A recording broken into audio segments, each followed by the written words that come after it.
में homework post किया था केमिकल इक्विलिब्रियम का, तो मेरे हिसाब से मैंने आपको जो होमवर्क है ना वो ओल्ड शीट के हिसाब से दे दिया। किसी ने चेक किया क्या? सर हार्ड जो sheet yes sir. Yes sir, yes sir. जो शीट आपको अवेलेबल है वो न्यू शीट है। तो मैं आज शाम को दोबारा से होमवर्क पोस्ट करूंगा। अच्छा, लेकिन मैंने ओल्ड शीट की कॉपी ग्रुप में शेयर की है और मैंने होमवर्क उसी के हिसाब से दिया है। Yes sir. तो ठीक है, फिलहाल तो आप उसके अकॉर्डिंग होमवर्क करो। जैसे ही मेरे पास न्यू शीट आ जाएगी मैं उसके अकॉर्डिंग आपको अपडेट कर दूंगा, क्योंकि काफी न्यू सारे शीट अभी क्वेश्चन तो मिली भी सेम। नहीं है हमको। अच्छा, ओके, अभी रेजो सर पे है सर, रेजो सर पे। सर रेजो सर पे है। हार्ड कॉपी नहीं मिली।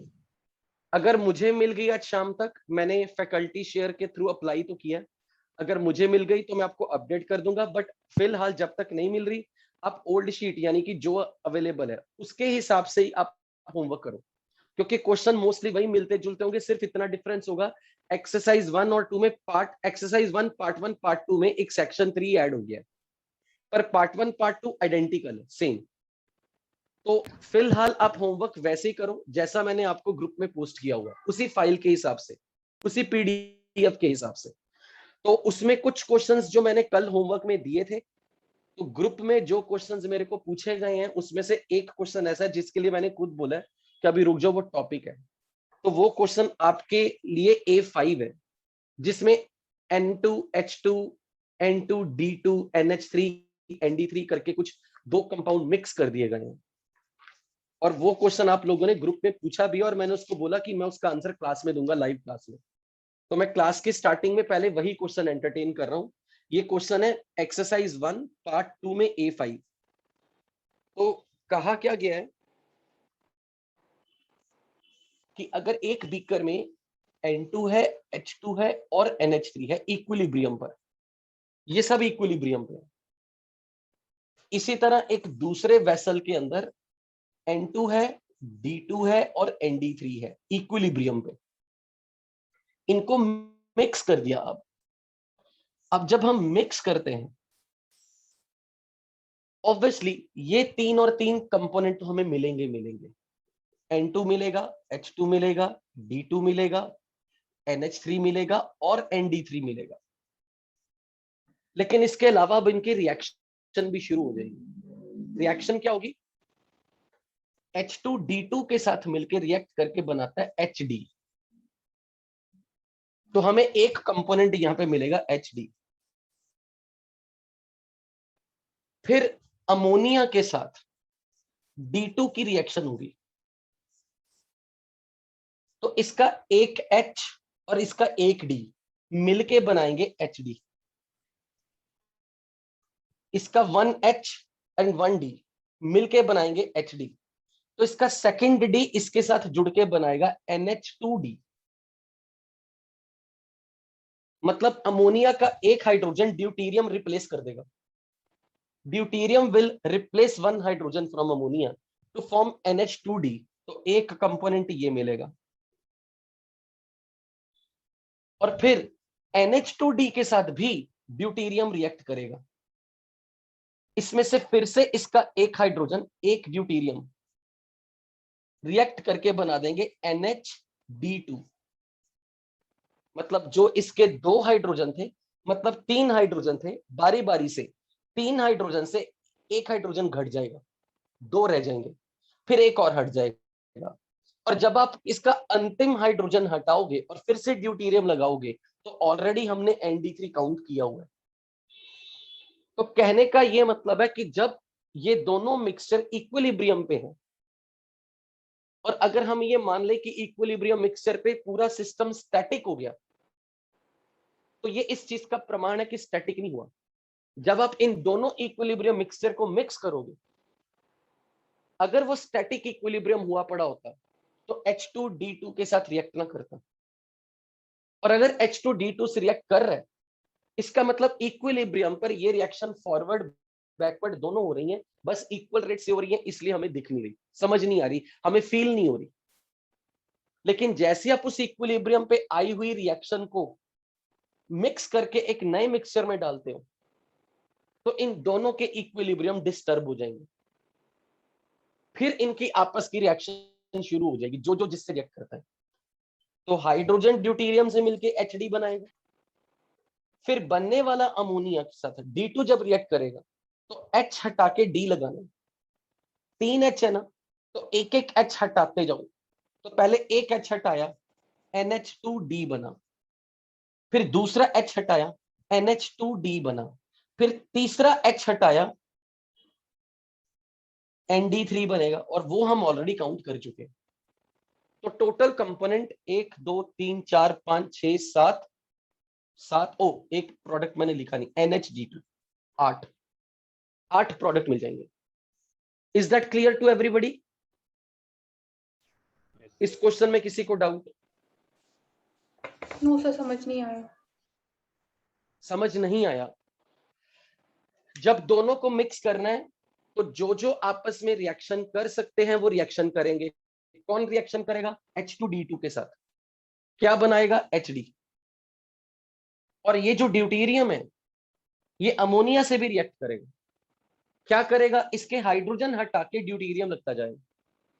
अमोनिया में नाइट्रोजन के पास 3 हाइड्रोजन है, तो जब आप ड्यूटेरियम से रिएक्शन कराओगे D2O से, इसका एक H और इसका एक D मिलके बनाएंगे HD, तो ये D इसकी जगह पे लग जाएगा। क्या बनेगा? NH2 और एक D आ गया, इसका H और इसका D हटके ये ड्यूटेरियम यहां लग जाएगा। सर N2 और ND3 क्यों नहीं रिएक्ट कर रहा? N2 और ND3, N2 is inert gas, does not react. N2 Okay. never react with easily with any of the compound. It can react only with the element. इसलिए यहां पर ammonia के साथ ड्यूटेरियम की रिएक्शन होती है। ड्यूटेरियम रिप्लेस करता hydrogen को, तो एक ड्यूटेरियम एक हाइड्रोजन रिप्लेस करेगा, फिर से एक और D2 के साथ रिएक्शन होगी तो ये H भी हटेगा, फिर ये H भी हटेगा। तो हमें दो नई चीजें मिल रही हैं, NH2D NHD2। जब इसका तीसरा हाइड्रोजन हटा के ड्यूटेरियम लगाओगे तो ND3 बनेगा, वो हम पहले से काउंट कर चुके हैं। तो कितनी डिफरेंट पॉसिबल स्पीशीज बनेंगी? 1 2 3 4 5 6 7 8। Is that clear? Any query? Okay.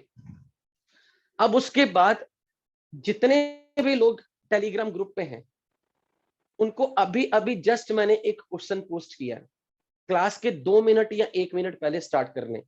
तो एक बार अभी टेलीग्राम ग्रुप चेक करके देखो, मैंने कुछ पोस्ट किया। Watch it right now. Hello sir. Just wait, जो मैंने कहा है पहले उस चीज को चेक करो। राइट नाउ वॉच, मैंने क्या कोई क्वेश्चन पोस्ट किया कॉम्प्रिहेंशन वाला? Yes sir. तो इसका सॉल्यूशन मुझे आज रात तक चाहिए।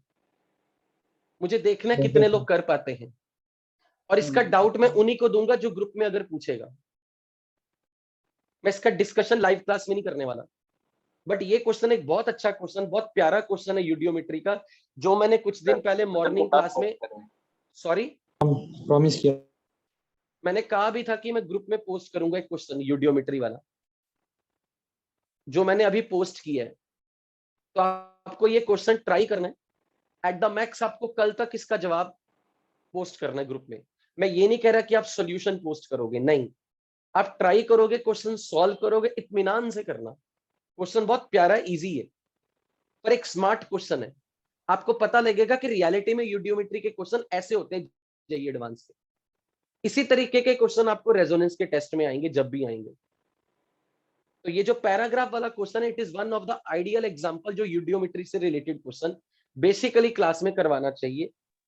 और उस तरह का क्वेश्चन अगर आपने पहले कर लिया तो बहुत अच्छी बात है, नहीं कर पाए तो मैं इसको सॉल्यूशन ग्रुप में पोस्ट करूंगा। बट मैं रियली चाहता हूं कि क्रेडिट आपका हो।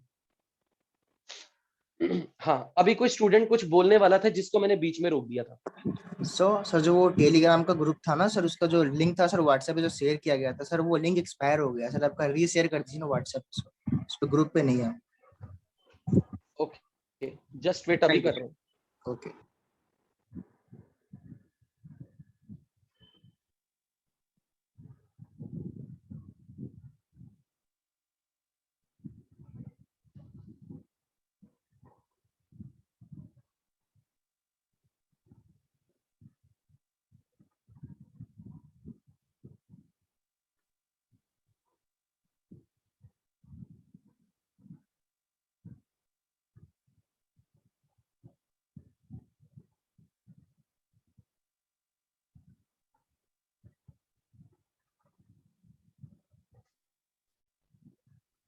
वॉल्यूम आ रहा है सबको?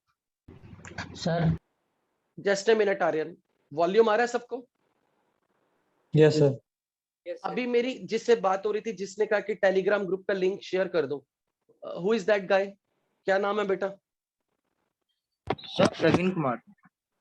सचिन चेक कर यार, मैंने अभी ना अपने लाइव जूम क्लास के चैट बॉक्स में भेजा yes link. I checked mill sir. गया? मिल गया ना? यस ये सबको भेजा मैंने। हाँ ओके। हाँ आर्यन क्या कहना है? सर यहाँ पे H2 और D2 रिएक्ट कर रहे थे, तो ये हमें पहले से पता होना चाहिए सर, नहीं, क्योंकि ये हमने मुझे पढ़ा बताना नहीं। चाहिए था, ये मुझे बताना था। सर नहीं, मतलब अगर एग्जाम में कोई अननोन क्वेश्चन नहीं, आ गया अननोन तो क्वेश्चन मतलब केस तब तक आप ऑर्गेनिक इनऑर्गेनिक पढ़ चुके होगे। जब आप ऑर्गेनिक इनऑर्गेनिक पढ़ चुके होगे, आपको ये रिएक्शन लिखनी आ जाएंगी। अभी आपके लिए सब चीजें नई नहीं है। अभी आपकी इनऑर्गेनिक कुछ हुई नहीं खास। जब इनऑर्गेनिक कंप्लीट होगी, आपको लगेगा ये तो बच्चों वाला रिएक्शन है। 12th के एंड तक आप ऑर्गेनिक में पता नहीं हजारों रिएक्शन पढ़ जाओगे, आपको ये बच्चों वाली रिएक्शन लगेगी। तो एक ही एलिमेंट का आइसोमर्स रिएक्ट होता है? एक ही एलिमेंट के आइसोमर्स नहीं, वो इक्विलिब्रियम में रह सकते हैं। जैसे ब्यूटेन और आइसोब्यूटेन, वो आपस में रिएक्ट नहीं करेंगे, किसी थर्ड पर्सन के साथ रिएक्ट कर सकते हैं। जैसे ब्यूटेन का कंबस्शन हो गया, आइसोब्यूटेन का कंबस्शन हो गया, ऐसा हो सकता है। मैं कुछ कहने वाला था, भूल गया, बट ठीक है, चलो ठीक। हाँ Aryan, is that clear? Yes sir. Okay. Sir dynamic and static में डिफरेंस क्या है? डायनामिक का मतलब होता है कि इक्विलिब्रियम आने पर क्या दोनों रिएक्शन फॉरवर्ड और बैकवर्ड स्टॉप हो गई? अगर वो स्टॉप हो गई, वो static equilibrium.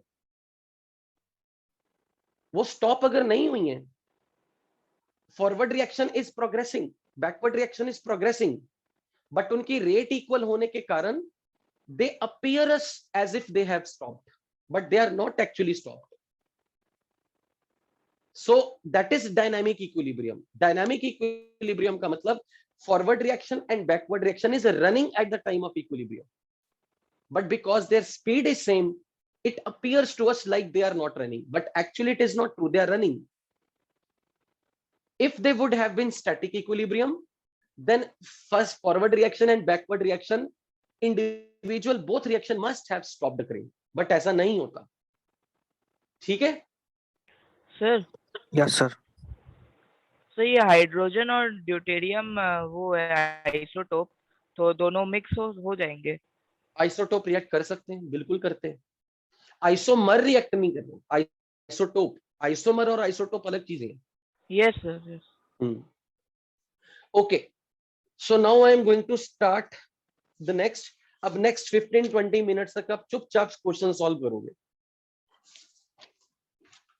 So today's class will be problems based on calculation of KP and KC.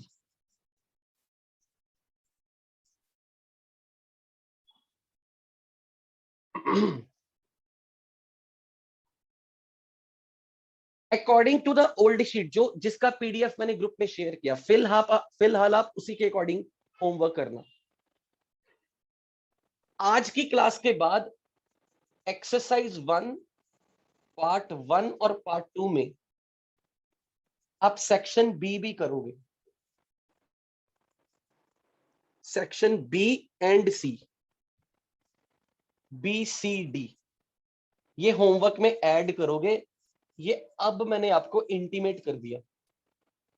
Exercise 1 part 1 section BCD, जो मैंने अभी तक होमवर्क नहीं दिए थे क्योंकि मैंने आज की क्लास में इसके एग्जांपल करवाने। Now this will be added homework, और अपनी ड्यू डेट को डिसाइड करके अपनी सेल्फ रिस्पॉन्सिबिलिटी के साथ होमवर्क करते जाना है, और साथ के साथ मेरे से डाउट्स डिस्कस करते जाना। ओके सर इस वाले होमवर्क की ड्यू डेट क्या होगी? सॉरी, इसकी मैं मेंशन कर दूंगा। आज से 3 दिन का और टाइम ले लो। आज क्या डेट है? 20th, 24th ले लो।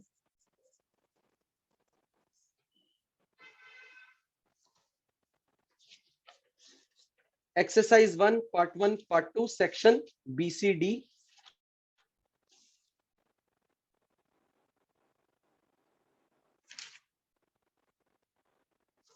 exercise 2 part 1 question number 2, 3, 4 and 5 part 2 में से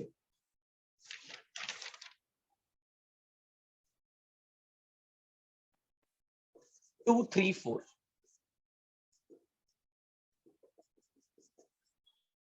पार्ट 3 में से 1 to 6 मैंने दे दिए हुए होमवर्क, नथिंग, बस इतने। So note down this homework, जो कल वाले होमवर्क के साथ अब ऐड ऑन होगा आज की क्लास के बाद।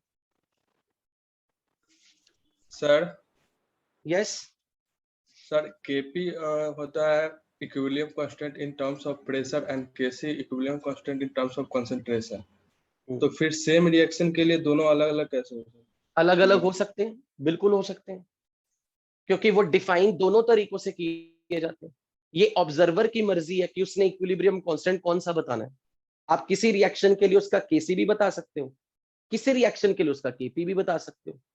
अगर आप केपी बता दोगे, मैं आपसे केसी पूछूंगा ही नहीं, मैं केपी अपॉन केसी का जो कल रेशो सीखा था उससे केसी निकाल लूंगा, और केसी दिया होगा तो मैं केपी निकाल लूंगा। Hello sir. अभी कोई सर। डाउट नहीं, no more discussion, start solving the numerical. लिखो क्वेश्चन।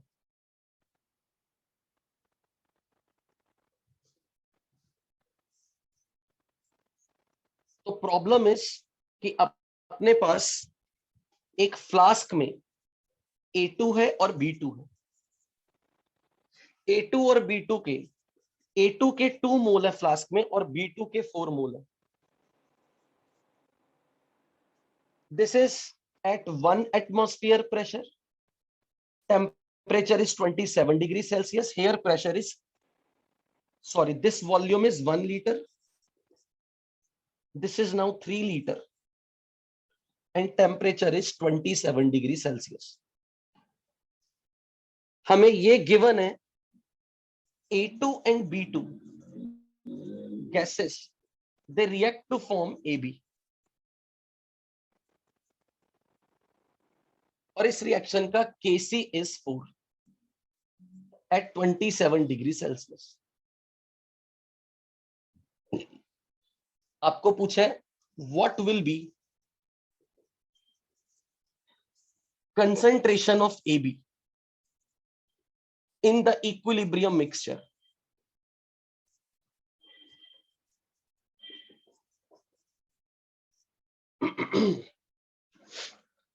पहले मैक्सिमम स्टूडेंट जो क्लास में करवाया जा रहा है उसको पहले सीखोगे, सीधा क्वेश्चन पढ़ के ट्राई करना नहीं शुरू करना।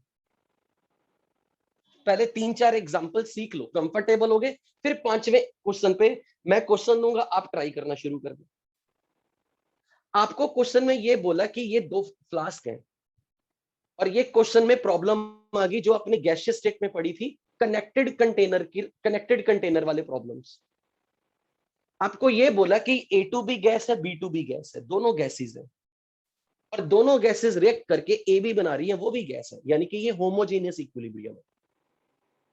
जस्ट आपके जनरल नॉलेज के लिए पूछ रहा हूं, क्या आप मुझे इस रिएक्शन का अगर केसी गिवन है, क्या आप केपी बता सकते हो कितना होगा? अगर केसी 4 है तो इसका केपी फाइंड करना है। केपी और केसी का रिलेशन यूज करो जो कल सीखा था, इक्वल। Yes sir. इक्वल होगा। डेल्टा एनजी 0 है, इसलिए केपी अपॉन केसी का रेशो 1 आएगा, यानी कि केपी केसी के बराबर है, क्योंकि कोफिशिएंट 1 + 1 2 है रिएक्टेंट में, और प्रोडक्ट में भी 2 है। तो 2 coefficient of gaseous product minus sum of coefficient of gaseous reactant, which is again 2, so delta Ng is 0, so Kp upon Kc is RT raised to power delta Ng, this number is 0, so Kp is equal to Kc। अब आपको question में ये बोला कि ये भी 1 litre का flask है, ये 3 लीटर का फ्लास्क है, और अब हमने ये नोब खोल दिया। कैसे पता लगा नोब खोल दिया? क्योंकि क्वेश्चन में बोला कि AB की कंसंट्रेशन बताओ। AB की कंसंट्रेशन तब होगी जब AB बनेगा। AB कब बनेगा? जब दोनों रिएक्ट करेंगे, जब ये दोनों रिएक्ट करेंगे तो AB बनेगा। मतलब आपने अब ये नोब खोल दी है, नोब खोलने के बाद ये सिचुएशन डेफिनेटली कुछ ऐसी होगी कि दोनों तरफ A2 और B2 मिक्स हो जाएंगे। कुछ A2 के मोल्स इधर जाएंगे, B2 के इधर आएंगे, ये मिक्सिंग हो, और जब उनकी मिक्सिंग हो रही है वो रिएक्शन भी कर रही है। अब अगर कोई मुझे ये कह दे कि इक्विलिब्रियम पर AB की कंसंट्रेशन बताओ, तो हमसे ये पूछा concentration of AB eight equilibrium, और कंसंट्रेशन की डेफिनेशन क्या है जो फाइंड करना है? कंसंट्रेशन मोल्स बाय वॉल्यूम, ये हमें फाइंड करना है। अब ऑब्वियसली बात है कि जब आपने ये नोक खोल दी तो गैसेस के लिए A2 B2 के लिए और जो AB बन रहा है, जो AB बन रहा है उस पूरे के लिए वॉल्यूम, तीनों गैसेस के लिए, तीनों गैसेस कौन सी? 1 2 3, तीनों गैसेस के लिए टोटल वॉल्यूम कितना हो चुका होगा? 4 लीटर। Yes, sir. तो यहां पर ये फाइनल वॉल्यूम 4 लीटर हो चुका है। अगर हमें इक्विलिब्रियम पर AB के मोल मिल जाए तो मेरा क्वेश्चन खत्म हो जाएगा। पहले ये देखो, क्वेश्चन ने पूछा क्या है? AB की कंसंट्रेशन, तो होती क्या है कंसंट्रेशन? Moles by volume. अब ये गैस है, इट्स अ गैस, गैस का अपना वॉल्यूम नहीं होता, गैस का वॉल्यूम पूरी फ्लास्क का वॉल्यूम है, तो पूरी फ्लास्क तो 4 लीटर की होगी, क्योंकि AB के लिए total available spaces 1 litre here, 3 litre here, 4 litre. तो 4 लीटर वैल्यू रख के AB के मोल्स अगर निकाल ले इक्विलिब्रियम पे तो हमारा काम बन जाएगा। अब हमें जीरो टाइम पर यह पता कि इसके कितने कितने मोल थे, इसके 2 मोल और इसके 4 मोल। अगर इसके 2 मोल और इसके 4 मोल हैं तो डेफिनेटली लिमिटिंग रिएजेंट के हिसाब से आप ये बता सकते हो कि इक्विलिब्रियम आने तक कौन कितना खत्म हो जाएगा। पहले तो ये डिसाइड करो लिमिटिंग रिएजेंट कौन है। कोई भी A2 is limiting reagent. A2. Yes. Let us suppose equilibrium आने तक इसके x मोल्स कंज्यूम हो गए, 2 में से x मोल कंज्यूम हो गए, तो बचे कितने होंगे इक्विलिब्रियम मिक्सचर में? जब इक्विलिब्रियम आया होगा तो कितने? 2 - x। अब इसके हिसाब से ये कैलकुलेशन करो जो आपने पहली क्लास में मेरे से सीखी थी कि अगर x मोल कंज्यूम हुए तो कोफिशिएंट के हिसाब से इसके कितने मोल कंज्यूम होंगे, इसके कितने मोल बनेंगे, अब ये बन के आएंगे, और कितने B2 के मोल बच जाएंगे। करके देखो ये कितनी आएगी कंसंट्रेशन, कितने मोल्स आने चाहिए। x मोल्स अगर कंज्यूम हो रहे हैं तो B2 के कितने मोल कंज्यूम होंगे? x X. Divide by 1, x into 1 divide by 1, 4 x minus moles will be consume. ये मोल्स B2 के कंज्यूम हो गए, तो फ्लास्क में कितने बचे रह गए जो रिएक्ट नहीं हुए? 4 - x। 4 minus x. अब इसके हिसाब से AB के मोल निकालो, x into 2x divide by 1, तो उसके 2x मोल्स। इसका मतलब इक्विलिब्रियम के टाइम पर AB के इस बर्तन के अंदर कितने मोल बन के आए होंगे? 2x। ये मोल्स मिल गए। अब 2x अगर मिल गया आंसर तो काम खत्म। पर उन्होंने हमें Kc की वैल्यू दी है। अब Kc का एक्सप्रेशन लिखते कैसे? Kc is concentration of AB at equilibrium raised to power its coefficient 2 upon concentration of A2 at equilibrium raised to power its coefficient concentration of B2 at equilibrium raised to power its coefficient 1। Concentration है क्या? Moles by volume. तो moles by volume AB के कितने moles equilibrium पे हैं? 2x मोल। Total volume सबके लिए total volume कितना हो चुका है? 4 लीटर। तो 2x by 4 का स्क्वायर अपॉन A2 के कितने मोल है इक्विलिब्रियम पे? 2 - x। लेकिन moles by volume is concentration, moles per unit volume. तो volume of the flask is 4 litre for all the gases. तो 2 - x by 4। हियर B2 के मोल्स 4 - x डिवाइड बाय 4। तो मैंने सबके moles by volume which is concentration put कर दी।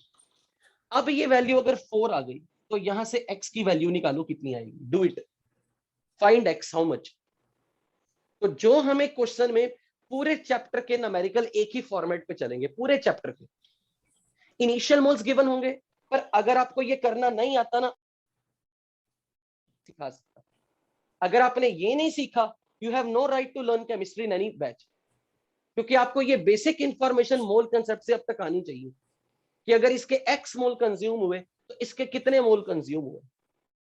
पर हमें कितने मोल कंज्यूम हुए उसमें इंटरेस्ट नहीं, कितने मोल बच गए ये पता होना चाहिए। इसके कितने मोल कंज्यूम हुए और इसके कितने बन के आएंगे ये कैलकुलेशन करनी आनी चाहिए।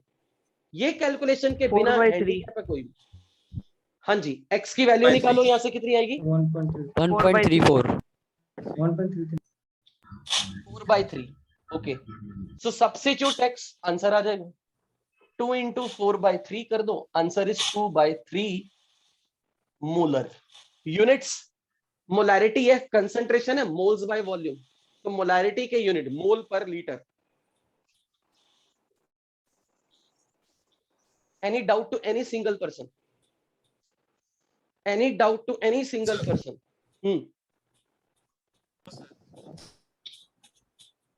बोलो। वो सर मैं ये कह रहा था कोई डाउट नहीं है। ओके, सर वापस आप बीच बीच में म्यूट हो जा रहे हैं। मैं म्यूट हो रहा हूँ? यस सर, बीच बीच। यस सर, बीच बीच में यस सर। Yes sir. अभी भी हो रहा है क्या ऐसा? अभी हुआ था अभी थोड़ा देर पहले बस। एक बार चेक करना, लाइक 1 or 2 मिनट के लिए, नहीं तो फिर मैं हेडफोन्स चेंज कर लूंगा। ओके, इज दैट क्लियर कि x की वैल्यू निकाल के सब्स्टिट्यूट करके कंसंट्रेशन कैसे निकाली? कंसंट्रेशन की डेफिनेशन मोल्स बाय वॉल्यूम, ये नहीं भूलनी। Okay,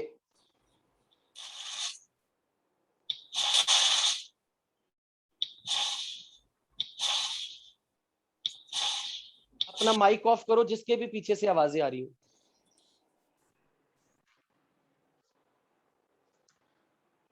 let's try this question. जो भी क्वेश्चन है इस वक्त मैं शीट के वो प्रॉब्लम्स ले रहा हूं जो मुझे पता है कि किसी ना किसी रूप में आपको उसमें डाउट आएगा ही आएगा।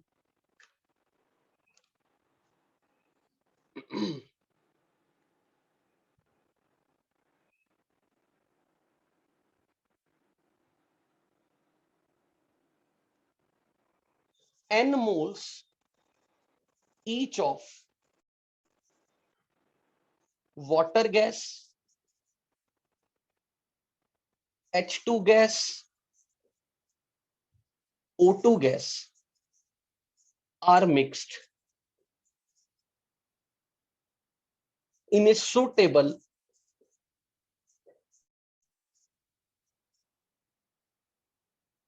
at a suitable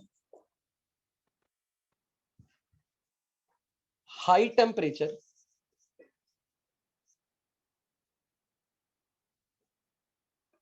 to attain equilibrium.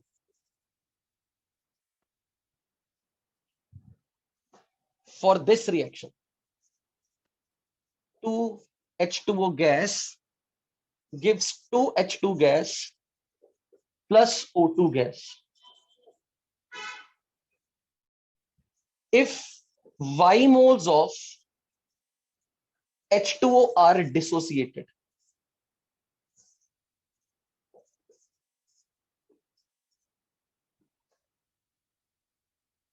and total pressure at equilibrium is capital P, find Kp. This is very important problem. JEE advance में इसी टाइप का क्वेश्चन आता है। This is very one of the very best example for JEE aspirants. पर मैं ये मान के चल रहा हूं कि आपको गैसियस स्टेट का कुछ नहीं आता। मैं इस एजम्पशन के साथ चल रहा हूं, तो मैं पहले कुछ रिवाइज करवा रहा हूं। आई एम श्योर जो मैं बताने लगा हूं वो आप में से 80 to 90% बच्चों को आता होगा, पर 10% ऑडियंस वो होगी जिसको नहीं आता। इसलिए मैं रिमेनिंग 10% ऑडियंस के लिए कुछ रिवाइज करवा रहा हूं गैसियस स्टेट में से। जब भी कभी आपके पास किसी फ्लास्क में मोर देन 1 गैसेज आ गई, A gas, B gas, C gas, D gas, more than one gases in the same flask. तो अब ये सारी गैसेस के लिए अगर वॉल्यूम कांस्टेंट हो चुका है, volume of the flask is volume of every gas, her gas के लिए वॉल्यूम कांस्टेंट है। और अगर इस वक्त इस फ्लास्क का टेम्परेचर T है तो फिर हर गैस के लिए टेम्परेचर T है। और जब भी मोर देन वन गैसेस किसी फ्लास्क में है, we call it as mixture. और इक्विलिब्रियम पर हमेशा मिक्सचर होगा, फ्लास्क के अंदर हर तरीके की गैस होगी।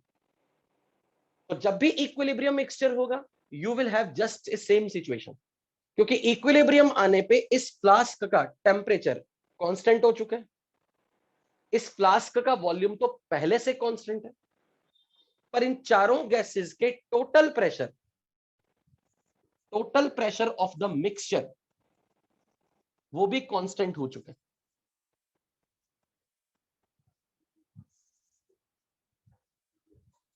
इक्विलिब्रियम जब भी आएगा, कोई भी वेरिएबल कांस्टेंट हो चुका होगा, total pressure constant, volume constant, temperature constant, colour constant, electric field constant, magnetic field constant, vapour density constant, vapour pressure constant, refractive index constant, viscosity constant, every variable becomes constant eight equilibrium.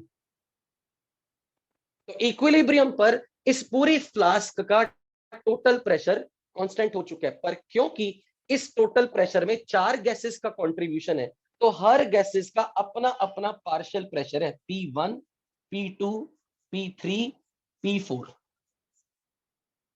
तो अगर P1, P2, P3, P4 are their individual partial pressure in this gas, in this mixture, तो इनका total partial pressure will be total pressure of the mixture, जो कि Dalton's law के नाम से आपने आइडियल गैस में पढ़ा। So total pressure is P1 plus P2 plus P3 plus P4। तो डाल्टन्स लॉ में आपने ये सीखा था कि अगर A गैस के N1 मोल्स हैं इस फ्लास्क में और B गैस के N2 मोल्स हैं, C गैस के N3 मोल्स और D गैस के N4 मोल्स, ये हर गैस के अपने अपने मोल्स हैं। तो जिस रेशो में ये मोल्स होंगे उसी रेशो में पार्शियल प्रेशर होंगे। अगर पार्शियल प्रेशर की रेशो हर कंपोनेंट के लिए पूछी जाए तो ये वही रेशो होगी जिस रेशो में मोल्स होंगे। जिस रेशो में मोल्स होंगे उसी रेशो में पार्शियल प्रेशर होगा। और जो रेशो मोल्स की होती है, it is always ratio of their mole fraction. Ratio of mole fraction of all component in the mixture, all component gases in the mixture is always equal to ratio of moles of individual gas component।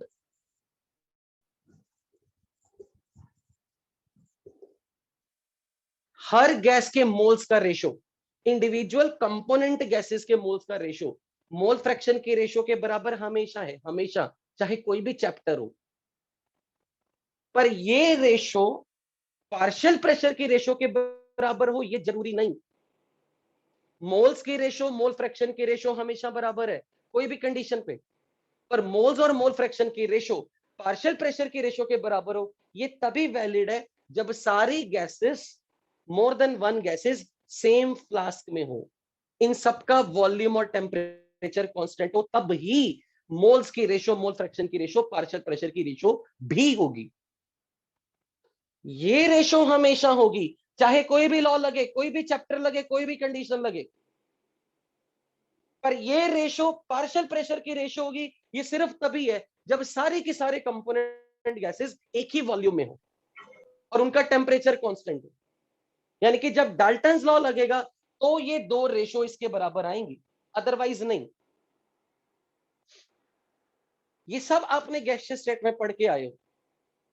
और अब जब हमें पता है कि moles की ratio अगर किसी तरीके से हमें मिल जाए, वही रेशो पार्शियल प्रेशर की है, तो इनका total partial pressure, sum of the partial pressure will be total pressure of the mixture.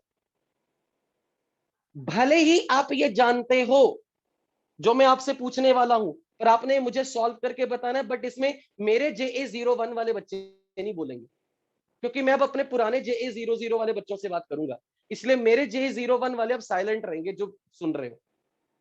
अब ओल्ड JA00 से जो अब आए हो मेरे पास, उनके लिए मैं ये सवाल दे रहा हूं, मुझे ये बताओ, अगर दो नंबर का सम 8 है और इनका रेशो 2:3 है, तो A और B की वैल्यू निकाल के बतानी है, और ये आंसर मुझे JA00 वालों ने देना जो पहले से अब आए हो मेरे पास। JA01 वाले साइलेंट रहेंगे अब। अगर दो नंबर का सम 8 है और दो नंबर की रेशो 2:3 है, तो वैल्यू बतानी है A और B की कितनी है। सर A की वैल्यू हो जाएगी 16 by 16/5 16 by 5 24/5 B का 24 B की value 16 by 5 and 24 by 5. 16/5 and 24/5। Okay, बाकी लोग भी ट्राई करके बताओ, JA00 वाले। सर यही आएगा। कितना ही आएगा? 16/5 and 24/5। Yes sir. A 16/5 और B 24/5. अब मुझे ये बताओ कितने लोगों ने इस मेथड से किया जो मैं करने लगा हूं। A की वैल्यू 2x, B की value 3x, 2x plus 3x is equal to 8, 5x is equal to 8, x is 5/8, therefore A is 2x, which is 2 into Sir X 8/5 आएगा। 8/5, and then it is 16/5। कितनों ने इस method से solve किया? मैंने sir. No sir. अब अपनी copy में मेरी तरफ से लिखो 10th फेल हो, क्योंकि आपने पेन चलाया, अगर पेन चलाया है वो तो वैसे ही फेल है, अगर पेन नहीं चलाया वो बिल्कुल ठीक है। अब जिन्होंने पेन चला के किया उनको सिखाना था, जिसके लिए मैंने ये उठाया ये चीज, नहीं तो छोटी सी चीज है, मैं क्यों सिखाऊंगा। तो आप ध्यान से सुनो, जिन्होंने पेन चला के सॉल्व किया। अब सीधा एक काम करना है, जब आपको 8 को 2:3 में डिवाइड करना है, तो पेन कैसे चलेगा? 8 into 2 16 divided by sum of 2 plus 3। 8 into 2 16 divided by sum 2 plus 3 का सम 5, तो सीधा बोलना 16/5। 8 into 3 24 divided by this sum 5। अब मुझे ऑनेस्टली बताओ, क्या कोई ऐसा है जिसने अब सीखा है ये चीज? मैं नाम नहीं पूछने वाला, बस मैं ये पूछना चाह रहा हूँ, किसी ने अब सीखा हो ये चीज कि सर मुझे आज पता लगा। वेरी गुड, यही पर्पस था मेरा। अगर ये आज सीखा है ना, तो अब ये भूलना नहीं, और आज जाके अपने छोटे भाई बहनों को 9th 10th में जो उनको सिखाना है आज जाके आपने, कि जब भी दो नंबर का सम पता हो और दो नंबर की रेशो पता हो, तो जो सम नंबर है उसको इस नंबर से मल्टीप्लाई करके रेशो के सम से डिवाइड करो बस। फॉर एग्जाम्पल उन्हीं लोगों के लिए जिन्होंने आज ये सीखा है, अगर दो नंबर का सम सिर्फ एडिशन, x + y + z का सम मान लो 14 है, और मैंने बोला x is to y is to z की वैल्यू, ये रेशो 2:1:3 है, तो अब x y z की वैल्यू वो लोग बताएंगे जिन्होंने आज अभी ये सीखा। 28/6 14 divided by this sum 6, 14/6 28/6 42/6 14 कितना आया? 28/6 14/6 42/6। ये इनकी वैल्यू आ गई x y z की। अब इसकी रेशो देखो, रेशो 6 6 6 कैंसिल, 14 के टेबल पे ये रेशो। तो जिस वैल्यू में आपने ये नंबर्स फाइंड किए हैं उनका रेशो, क्योंकि 2:1:3 है, तो अभी भी वही आएगा। यही चीज अब यहां करनी है। यहां अगर मैंने आपको ये बोला कि ए गैस के 4 मोल है, बी गैस के 5 मोल है, सी गैस के 6 मोल है, और डी गैस के 8 मोल है। तो कॉन्सेप्ट हमेशा ध्यान में रखना, मोल्स का रेशो पार्शियल प्रेशर का रेशो। तो मैं आपको पार्शियल प्रेशर की रेशो नहीं दूंगा, तो ये तो पर मोल मैं फ्रैक्शन मोल्स की रेशो दूंगा, मैं मोल्स की रेशो दूंगा। और अगर मैंने मोल्स आपको दे दिए तो जो मोल्स की रेशो है वही पार्शियल प्रेशर की रेशो है, वही मोल फ्रैक्शन की रेशो है, दोनों की। तो अब अगर मैंने आपको ये बोल दिया N1 की वैल्यू है 4, N2 की वैल्यू है 8, N3 की वैल्यू 6 और N4 की वैल्यू 5, और मैंने आपको बोला कि टोटल प्रेशर इज 50 एटमॉस्फेयर, तो जो रेशो मोल्स की है वही रेशो पार्शियल प्रेशर की है। It is just like P1:P2:P3:P4। तो अब इसी टेक्निक से निकालो, अगर पार्शियल प्रेशर की रेशो पता है, टोटल प्रेशर 50 पता है, इंडिविजुअल प्रेशर निकालो, क्या बोलोगे? सेम इसी टेक्निक से क्या आएगा आंसर? P1 का आएगा 50 into 4 200 200 divided by this 223 add कर दो 23, तो सीधा बोलोगे कितना? 200 by 23 ATM। अब P2 का पार्शियल मतलब B का पार्शियल प्रेशर निकालना, 400 400 by 23। मुझे ये स्किल चाहिए सबके सब ऑडियंस से। मैं नहीं चाह रहा उस वक्त आप फॉर्मूला लगा के पेन चला के सॉल्व करो, ये माइंड में ऑरली निकालनी, पर दिमाग में ये फिट होना चाहिए। जब इक्विलिब्रियम मिक्सचर आ गया तो जो रेशो मोल्स की वही रेशो मोल फ्रैक्शन की, वही रेशो पार्शियल प्रेशर। और अगर पार्शियल प्रेशर की रेशो पता है और टोटल प्रेशर क्वेश्चन में गिवन है, तो आपको इंडिविजुअल पार्शियल प्रेशर निकालने आने चाहिए। कर लोगे ये काम सबके सब? अब ये मान के चलो इस वक्त हमारी ऑडियंस बराबर हो गई। Yes sir. Okay, it was nothing new, बस मुझे एक रिवाइज कराना था कि भाई रिवाइज कर लो, क्योंकि अब हम इस चीज को हर क्वेश्चन में यूज करेंगे। जहां जहां केपी की कैलकुलेशन है, जहां जहां होमोजेनियस इक्विलिब्रियम में टोटल प्रेशर की बातें होंगी, वहां वहां डाल्टन्स लॉ हमेशा लगेगा इस चैप्टर के न्यूमेरिकल में। अगर किसी ने नोट करना है तो जल्दी से नोट कर लो।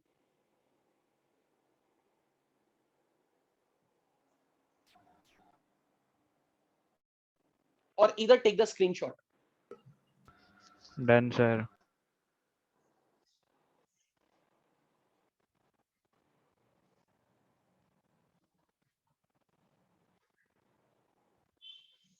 अब चलो क्वेश्चन पे।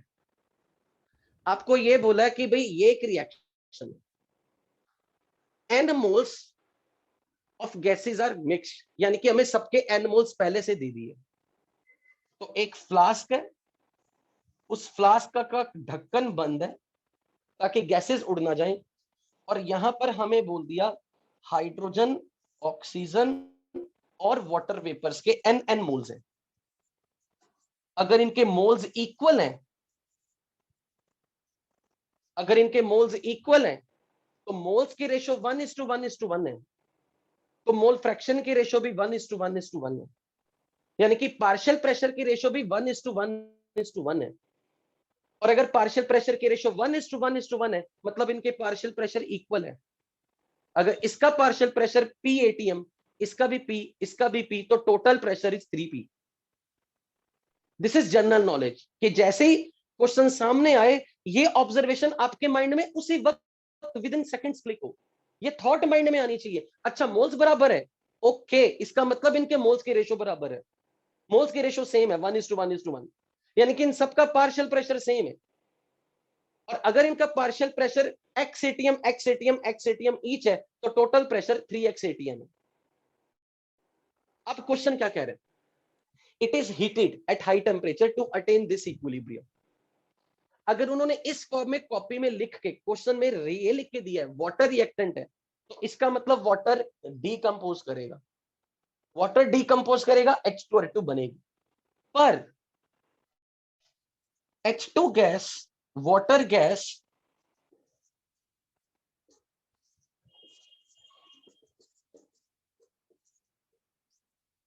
कि अगर इनिशियली जीरो टाइम पे इसके n मोल्स हैं, इसके n मोल्स हैं और इसके n मोल्स हैं फ्लास्क में पहले से, अब जब इक्विलिब्रियम पर ये डिसोसिएट करेगा, क्योंकि उन्होंने लिखा है y mole of water are dissociated, तो y अमाउंट यहां से इसका घटा तो इधर बढ़ेगा, और जिसके मोल्स घटेंगे उसका पार्शियल प्रेशर घटेगा, जिनके मोल्स बढ़ेंगे उनका पार्शियल प्रेशर बढ़ेगा, क्योंकि किसी भी गैस के पार्शियल प्रेशर के लिए equation is nRT by V, T और V तो कांस्टेंट है, तो जिसके मोल ज्यादा उसका पार्शियल प्रेशर ज्यादा, जिसके मोल्स कम उसका पार्शियल प्रेशर कम, क्योंकि T और V is constant for all.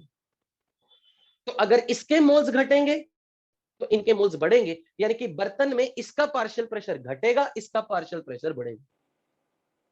तो अब उन्होंने बोला कि इसके y मोल डिसोसिएट कर गए, इसका मतलब इक्विलिब्रियम आने पर इसके n में से y मोल बच गए, y तो डिसोसिएट कर गए। अब आप बताओ इसके कितने मोल बन के आएंगे? अगर y मोल डिसोसिएट हुए, कोफिशिएंट आपके सामने लगे, H2 के y and O2 के y by 2. Y और Y by 2. और इसके y by 2, तो y into coefficient 2, 2y divided by 2, 2y divided by 2 is y into 1, y divide by 2, y by 2 मोल। पर अब बर्तन के अंदर जब इसके y मोल बन के आए, n तो पहले से थे, तो जो आप गलती करके आने वाले हो टेस्ट में वो यहां पर अलर्ट कर रहे हैं, आपको हैबिट पड़ जाती y by 2 देखने। पर अगर बर्तन में पहले से n मोल्स है, ये ऐड करो, क्योंकि टोटल अब बर्तन में n प्लस y मोल O2 के, n plus y by 2 mole O2 के, और हाइड्रोजन के n प्लस y मोल हो गए। और वाटर के कितने मोल्स बन गए इक्विलिब्रियम आने तक? n माइनस y मोल। अब इक्विलिब्रियम आने के बाद अब इनके मोल्स की रेशियो 1:1:1 नहीं है, अब इनके मोल्स की रेशियो है n plus y is to n plus y by 2 is to n minus y, तो वही रेशियो उनके पार्शियल प्रेशर की हो। अब क्वेश्चन में क्या बोले, अब हमें इनके मोल्स मिल चुके हैं, अब उन्होंने क्या बोला, total pressure at equilibrium is P। अब आपको टोटल प्रेशर दे दिया,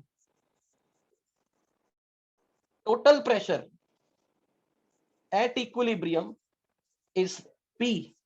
तो अब ये क्वेश्चन फिर से वही बन गया। अब मुझे तुरंत पेन चला के चाहे बताओ, अगर इनके मोल्स की वैल्यू पता है, यानी कि मोल्स की रेशो पता है, और अगर मोल्स की रेशो पता है तो टोटल प्रेशर P है, तो बताओ इसका पार्शियल प्रेशर कितना होगा, इसका कितना होगा, इसका कितना होगा? मेरी वाली टेक्निक से partial pressure of H2 is to partial pressure of O2 is to partial pressure of water vapor is same as moles of H2 is to moles of O2 is to moles of water vapors। और क्योंकि आपको ये moles पता है, n plus y, n plus y by 2, n minus y, तो मुझे अब ये बताओ इनके पार्शियल प्रेशर कैसे निकालूं, जब टोटल प्रेशर, इन सबका total pressure capital P equilibrium पर ये गिवन है क्वेश्चन में। क्या करेंगे मेरी वाली टेक्निक से, मोल्स की रेशो मिल गई, क्योंकि मोल्स की वैल्यू सीधी सीधी आ गई, P into n plus n plus y into P divided by total n number plus of y y by n divided by plus total number of moles. Pressure की y value by को, plus n minus total pressure की value को n plus y से multiply और divide by this sum, this plus this plus 3n y by 3n plus by ये वैल्यू आ जाएगी कुछ ना कुछ n y और p की टर्म में, yes sir कुछ ना कुछ आ गई ना। yes, तो आपको ये इसका पार्शियल प्रेशर मिल गया, इसी तरह इनका पार्शियल प्रेशर निकालो।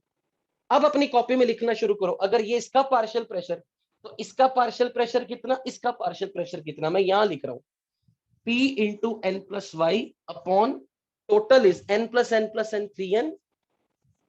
3n plus y minus y cancel plus y by 2। ये हो गया partial pressure of hydrogen.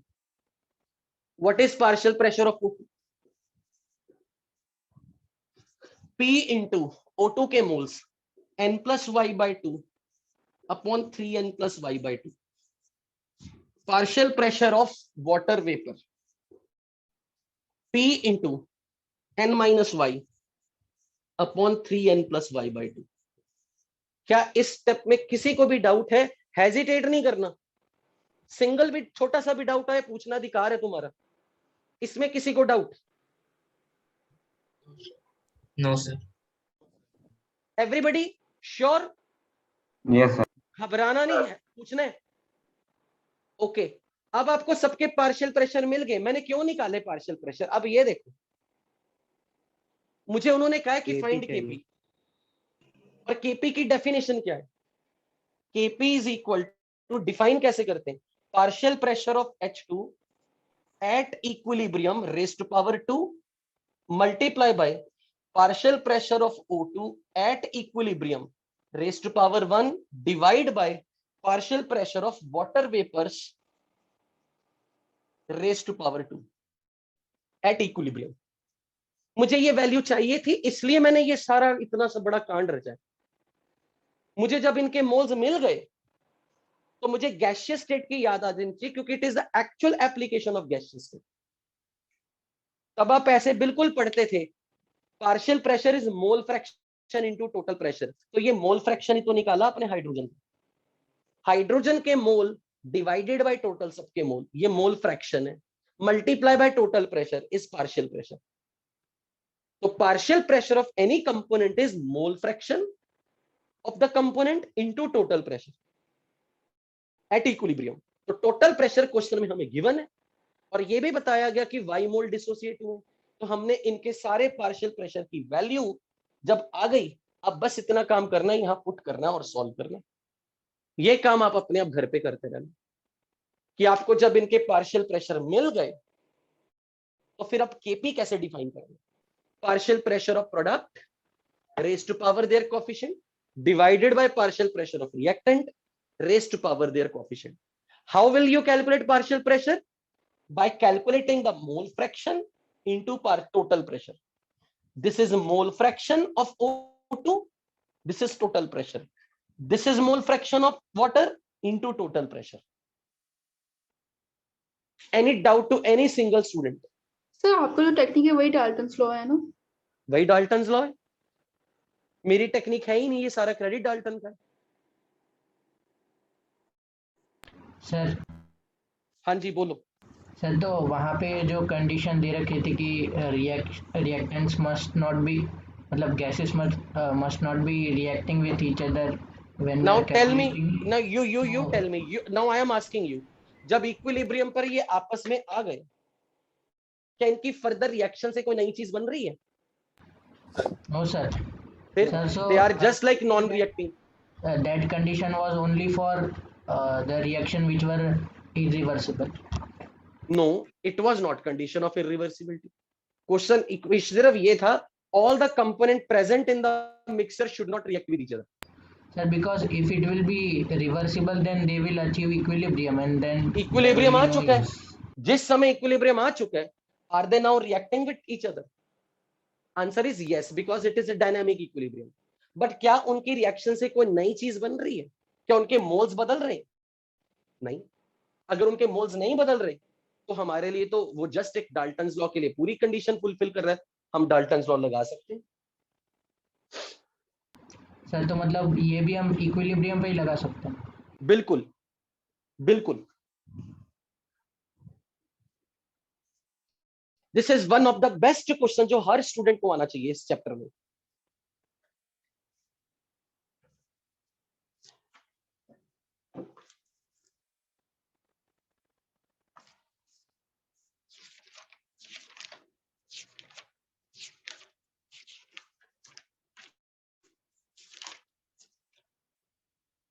Okay.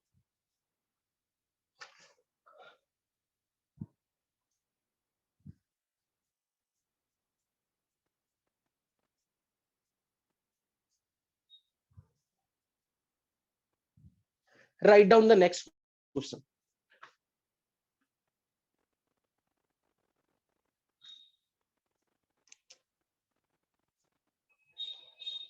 One mole of A gas is taken in vessel of capacity 1 liter.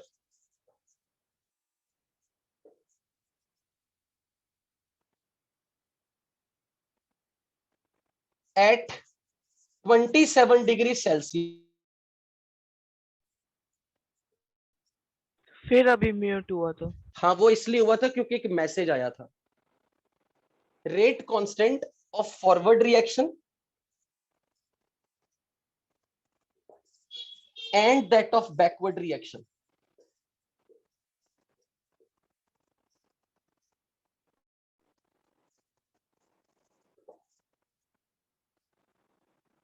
are 1.5 into 10 raised to power -2 and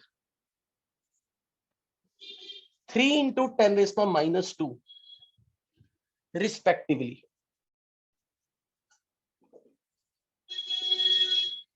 What is concentration of A at equilibrium, concentration of B at equilibrium, concentration of C at concentration किस दो number की ratio है? Moles and volume. Moles and volume.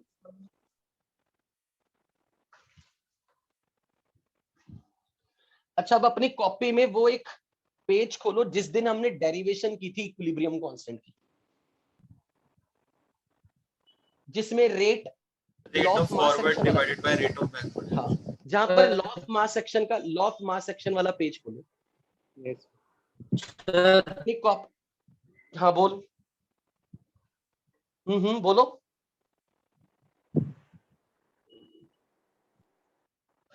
Law of mass section वाला page copy में खोलो और उसमें check करके देखो क्या वहां पे हमने कोई सिंबल यूज किया था, KF, KB? Yes, sir. Yes sir Yes, sir.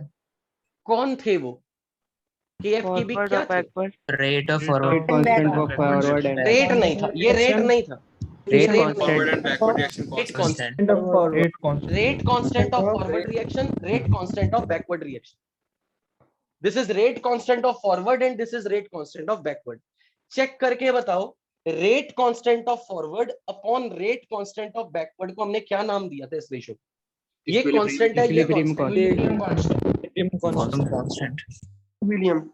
तो न्यूमेरिकल में जब भी कभी आपको रेट कांस्टेंट्स गिवन हो, रेट कांस्टेंट फॉरवर्ड रिएक्शन का और बैकवर्ड रिएक्शन का किसी भी न्यूमेरिकल में गिवन हो गया, तो वो इनडायरेक्ट मीनिंग है कि वो आपको ये बताना चाह रहा है कि इक्विलिब्रियम कांस्टेंट कितना है। तो फॉरवर्ड रिएक्शन का रेट कांस्टेंट और बैकवर्ड रिएक्शन का रेट कांस्टेंट अगर फॉरवर्ड और बैकवर्ड रिएक्शन का आपको क्वेश्चन में गिवन है तो आपका पहला धर्म ये बनता है कि आप इक्विलिब्रियम कांस्टेंट निकालें। तो यहां से मैं इक्विलिब्रियम कांस्टेंट की वैल्यू निकालूंगा 1.5 into 10⁻² by 3 into 10⁻², यानी कि 1/2। ये काम मुझे जब मिल गया तो मेरा आधा काम यहीं पे सॉल्व हो गया। अब क्वेश्चन में क्या बोला है कि आपके पास एक 1 लीटर कैपेसिटी की फ्लास्क है, ढक्कन क्लोज है, इसमें 1 मोल ए गैस है, बस 1 मोल। और अब क्वेश्चन मैंने कंप्लीट नहीं लिखा, 1 मिनट। Yes, sir. हाँ, A dissociates as A gas gives B gas plus C gas.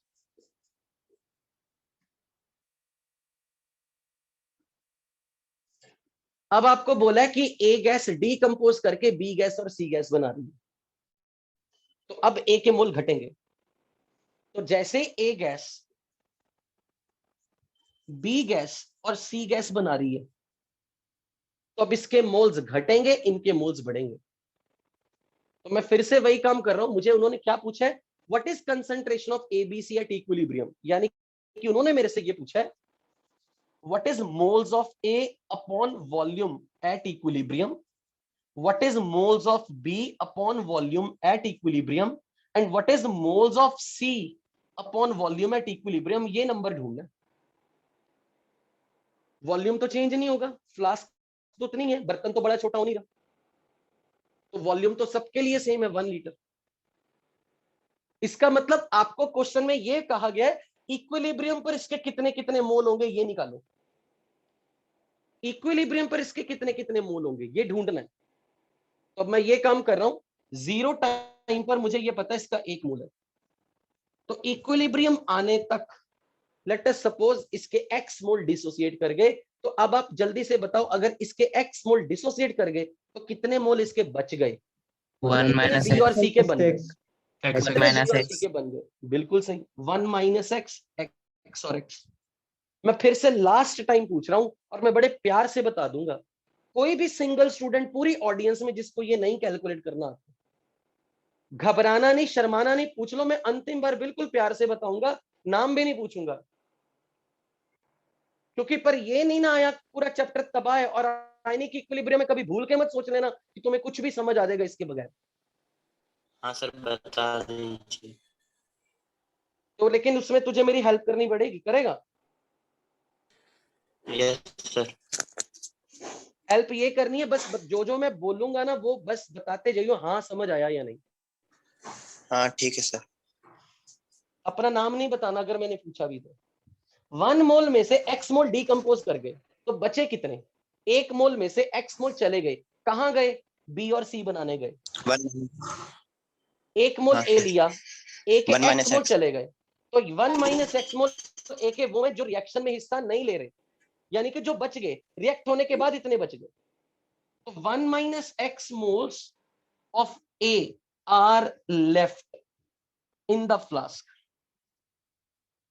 अब तूने मेरी हेल्प करनी यहां से, चल अब काम कर, जितने डिसोसिएट हुए ना, जितने घटे हैं, उनकी मदद से प्रोडक्ट के मोल निकालने। तो अब एक काम कर, x जिसके मोल पता करने उसके कोफिशिएंट से मल्टीप्लाई, x इसके कोफिशिएंट से मल्टीप्लाई, बोल क्या आएगा? x इंटू इट्स कोफिशिएंट कितना आएगा? x डिवाइड बाय इसका कोफिशिएंट जिसकी मदद से पता करना। x into 1। टेक्निक क्या है? जिसके पता करने हैं सर तब भी x आएगा, के कोफिशिएंट से मल्टीप्लाई, जिसकी मदद से पता कर रहा है, a की मदद से पता कर रहा है b के मोल, इसके कोफिशिएंट से डिवाइड। तो चल x इंटू 1 डिवाइड बाय 1 कितना आएगा answer? x into 1 divide x moles, तो b के x मोल बनेंगे। चल अब c के निकाल इसी तरह से, x इंटू इसका इंटू 1 कोफिशिएंट डिवाइड बाय 1, तो x मोल। बोल आया समझ या नहीं? आ गया सर। अभी नहीं आया, इधर देख फटाफट करके बता। चल मैंने ये माना कि इसके 4 मोल थे, 4 में से y मोल डिसोसिएट कर गए, ये y मोल डिसोसिएट किए हैं। अब बता कैसे कैसे निकालेगा? सर वो 4 माइनस y हो जाएगा a का। हाँ हाँ, ये a के कौन से मोल हैं जो और 3y बाई 2 हो जाएगा हुए सर जो बचे हाँ। हुए हैं।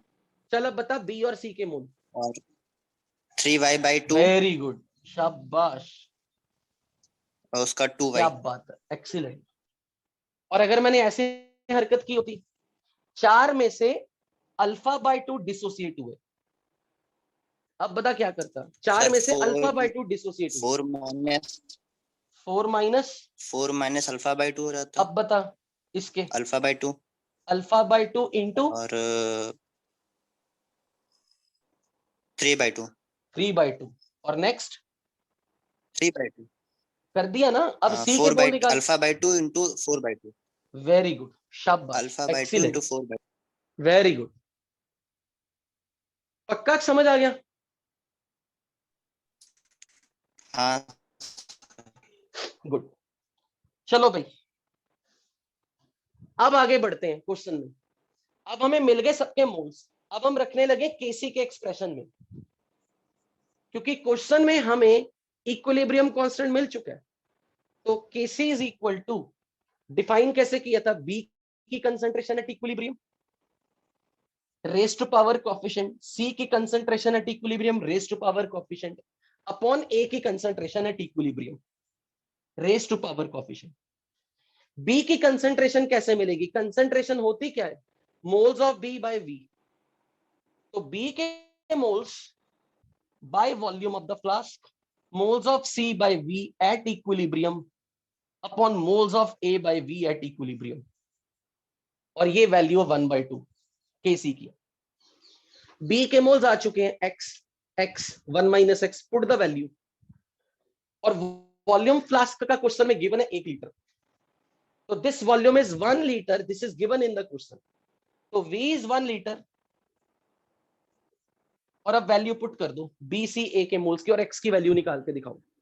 1/2. सर हाफ आ रहा है। 1/2 is x square upon 1 minus x, so 2x square is equal to 1 minus x, 2x square plus x minus 1। क्या ये क्वाड्रेटिक बन रही है आपकी? Yes, sir. Yes sir solve this half आ क्वाड्रेटिक। हाफ आ रहा है। Half. ओके ठीक है, on solving you are getting x is half। अब चेक करो पूछा क्या था, ABC की कंसंट्रेशन, तो वॉल्यूम पता है 1 लीटर, A के मोल अब इक्विलिब्रियम पे कितने हैं? 1 minus x, put the value 1 minus half x by 1, molar. Half. x by 1 और x by 1। तो अब आपको x की वैल्यू मिल चुकी है, हाफ हाफ हाफ। सेम का सर। अब ये बताओ, इस तरह के क्वेश्चन आ जाएंगे तो कर लोगे ना? Yes, sir. Yes sir. Yes, sir.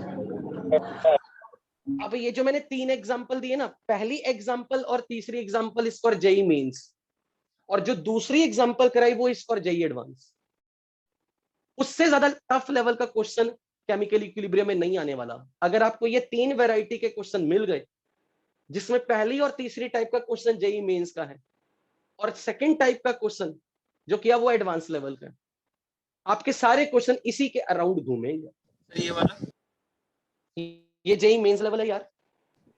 Sir एक बार x निकाल लिया उसके बाद बस सीधा वैल्यू पुट कर देना है। x की वैल्यू पुट कर दो यार, बस मोल्स बाय वॉल्यूम रखने थे ना, A की कंसंट्रेशन, A के मोल्स है 1 minus x, वॉल्यूम है 1 लीटर, मोल्स बाय वॉल्यूम के रेशियो इज कंसंट्रेशन, और वही पूछिए concentration of ABC at equilibrium. Okay sir. कर लिया नोट? सर इससे ज्यादा टफ नहीं आते न्यूमेरिकल्स इसमें? अगर तुम्हें ये आ गए अभी तो कैसे तुम्हारा नोट? जेई मेंस पास हो जाएगा। अगर तुमने सेकंड टाइप का क्वेश्चन जो अभी सेकंड नंबर पे पार्शियल प्रेशर मोल यस फ्रैक्शन सर, कराया, हो गया तो था जेई सर। एडवांस का क्वेश्चन हो जाएगा। बस इससे ज्यादा नहीं अब आता। आगे तुम्हारी practice. Okay.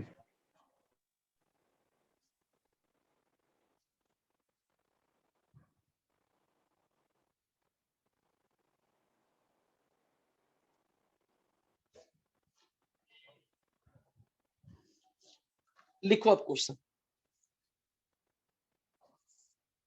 0.15 mole carbon monoxide taken in 2.5 liter flask at 500 Kelvin। आगे कुछ इंग्लिश लिखी, उसका कोई काम का नहीं है। This is the reaction.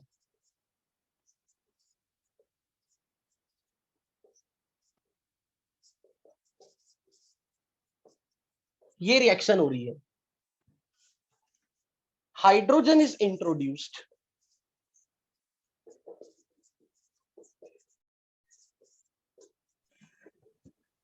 until total pressure of the system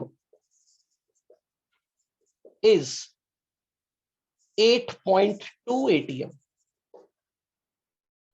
at equilibrium,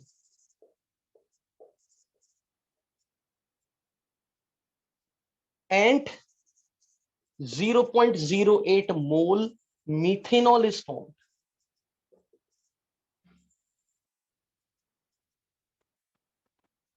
Calculate Kp and Kc।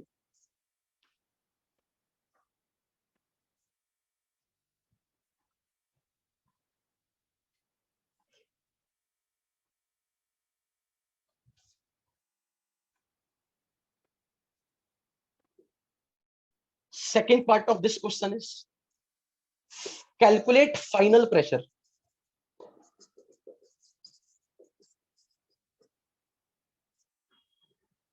if same amount of carbon monoxide and H2 as before are used,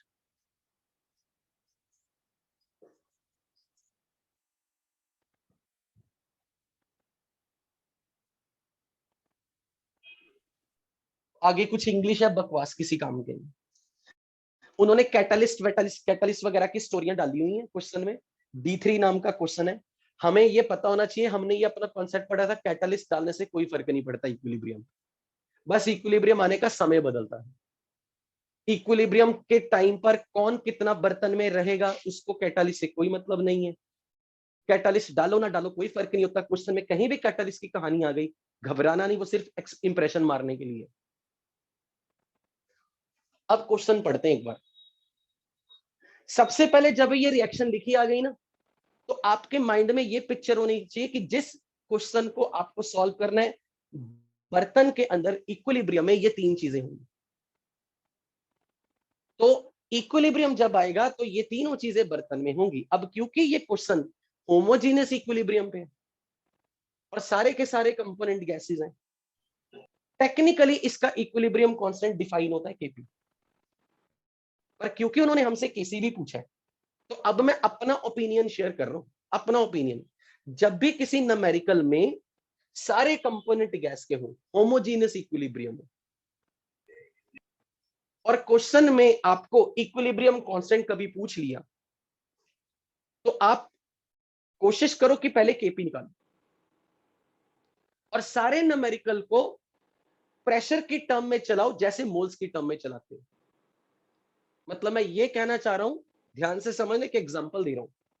मान लो मैंने आपके सामने ऐसा बोला 3A + 2B गिव 4C, ये भी gas है, ये भी गैस है, ये भी gas. Forget about this question, पहले एक कॉन्सेप्ट सीख लो। मान लो मैंने आपको बोला कि इसके 4 मोल है और इसके मान लो इसके 6 मोल है और इसके 4 मोल है।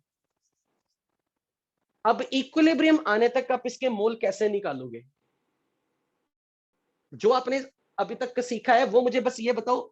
अगर मैं ये मान लूं कि A के X मोल डिकम्पोज कर गए, तो इक्विलिब्रियम आने तक इसके कितने मोल बचेंगे, इसके कितने बचेंगे, इसके कितने बनेंगे, ये मुझे बता दो बस। 6 minus 6 X. minus X, 4 minus अगर X and A के X मोल डिकम्पोज कर गए, 2x/3 6 minus X mole A के बचेंगे। मैंने X क्या माने? X वो मोल है जो Associated A के रिएक्शन में जा रहे हैं B के साथ। तो X मोल के हिसाब से B के कितने मोल खर्च होंगे? X 2x/3. Into 2 divide by 3, 2x/3 X into 2/3, 2x/3 मोल खर्च होंगे। किसके? B के, आउट ऑफ 4 मोल। तो अब C के कितने मोल बनेंगे? X into 4 4x/3 divide by 3, 4x/3। यानी कि अगर आपको मोल के साथ ये कैलकुलेशन करनी आती है ना, डिक्टो कैलकुलेशन अगर आपको मोल ना दिए हो, इनके पार्शियल प्रेशर से करनी है। So partial pressure is proportional to moles. तो जो कैलकुलेशन हम मोल्स के साथ सीखे हो वो पार्शियल प्रेशर के साथ करनी है। क्यों? क्योंकि बर्तन में जब A, B, C बनेंगे, उन सबके लिए फ्लास्क का वॉल्यूम V और टेम्परेचर T कांस्टेंट है। और अगर गैसेस के लिए वॉल्यूम और टेम्परेचर कांस्टेंट है, तो pressure is equal to nRT by V, तो P प्रोपोर्शनल टू मोल्स हो गया, क्योंकि T और V तो कांस्टेंट है। अगर इस बर्तन के अंदर 4 घंटे बाद 2 गैसेस बन के आ गई, 6 घंटे बाद 2 गैसेस चली गई, आधे घंटे बाद 1 गैस आ गई, पौने घंटे बाद 2 गैसेस खत्म हो गई, गैसेस के मोल्स जिस हिसाब से एडजस्ट होंगे, प्रेशर भी उसी हिसाब से एडजस्ट होगा, क्योंकि V और T कांस्टेंट है। Under this condition, when volume and temperature is constant, you can do the calculation of partial pressure in the same way like you do the calculation for mole. यानी कि अगर किसी numerical में आपको इसके moles नहीं given initially, पर आपको इनके इनिशियल पार्शियल प्रेशर दे दिए, लाइक अगर कभी क्वेश्चन में ऐसे दे दिया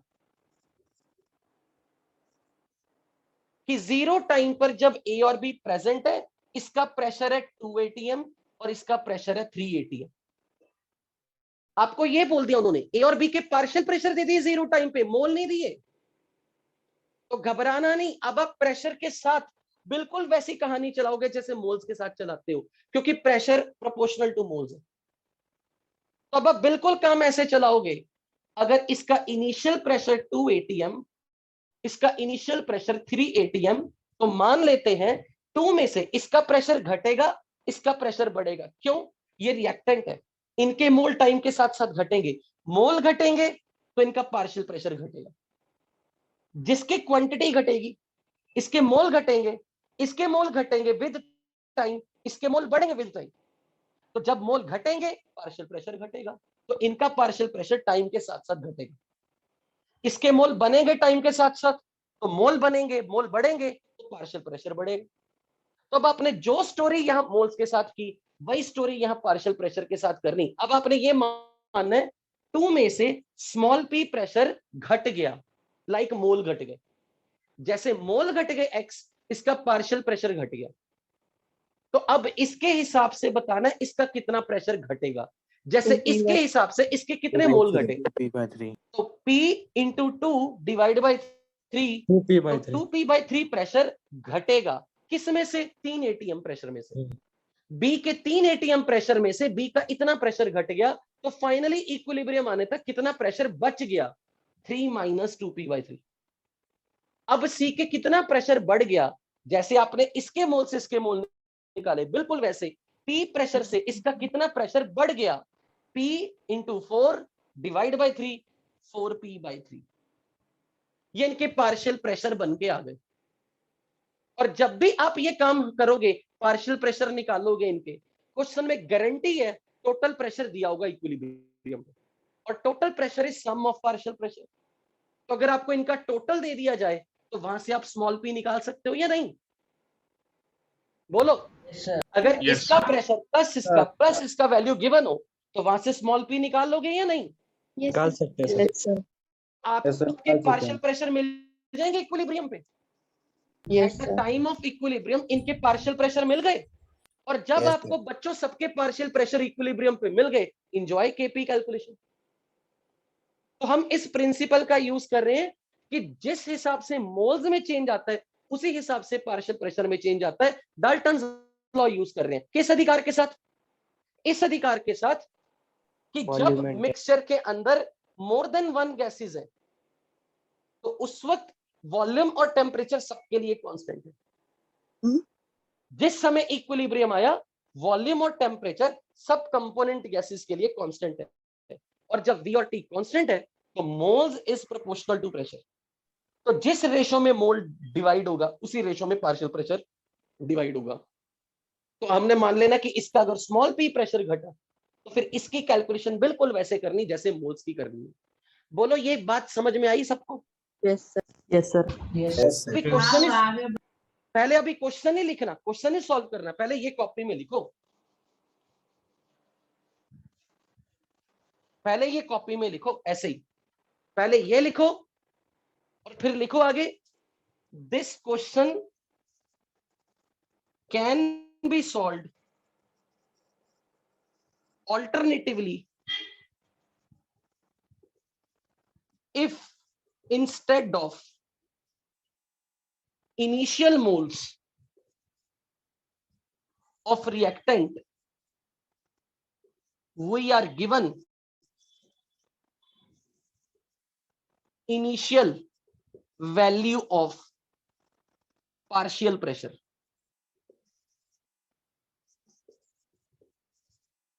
of individual reactant as follow। बड़े बड़े इंटेलिजेंट स्टूडेंट मैंने देखे हैं जो बड़े तुर्रम खान होते हैं, टेस्ट क्लास में फटाफट बोल के आंसर निकालते हैं।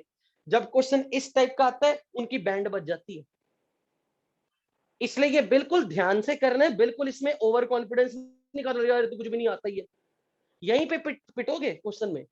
ये भी कंफर्म है, जेईई एडवांस में जब क्वेश्चन आएगा इसी फॉर्मेट पे आएगा, और जब इसी फॉर्मेट पे आएगा आपको डाल्टन्स लॉ वो लगवाएगा क्वेश्चन में।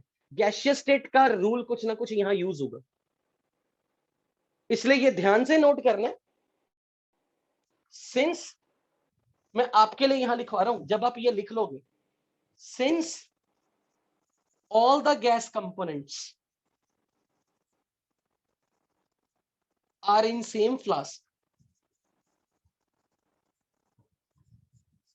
at constant temperature and volume at equilibrium, partial pressure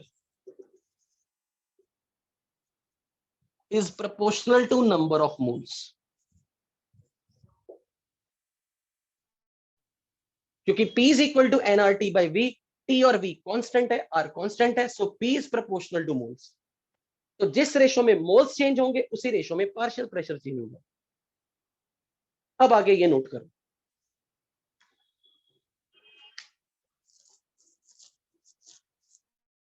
और मुझे ये जरूर बताओ, क्या क्लास में बैठी सबको ये पॉइंट, ये कॉन्सेप्ट समझ आ गया या नहीं? Yes sir. आ गया सर. Yes sir.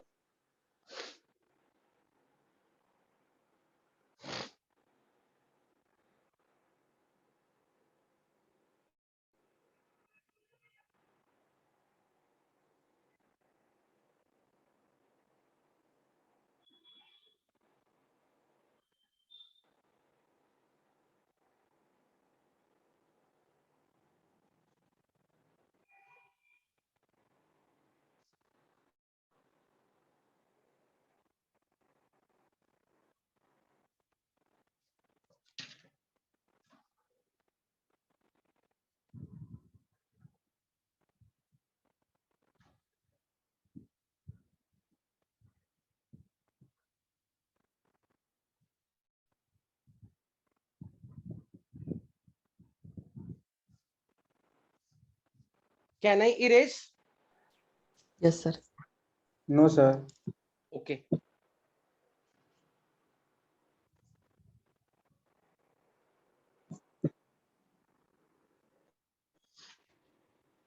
और ये हमेशा मानकर चलना, अगर आपको केमिकल इक्विलिब्रियम आता है ना, तो आपको बाय डिफॉल्ट गैसियस स्टेट कभी रिवाइज करने की जरूरत नहीं टेस्ट के लिए, रियल गैस को छोड़ के. आइडियल गैस और chemical equilibrium, no difference.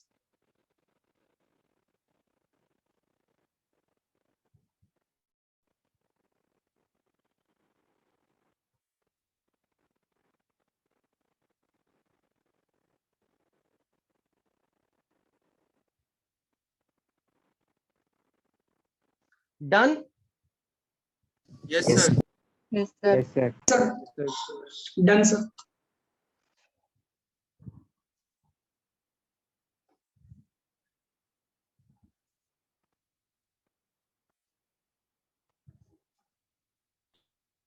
Temperature constant होगा तो सर प्रेशर को मोल के जैसे ट्रीट करना क्या? Sir partial pressure is directly proportional to के बाद क्या लिखे थे? मोल्स. ओके, अब इस क्वेश्चन में चलते हैं. इस क्वेश्चन में उन्होंने ये बोला कि एक 2.5 लीटर की फ्लास्क है,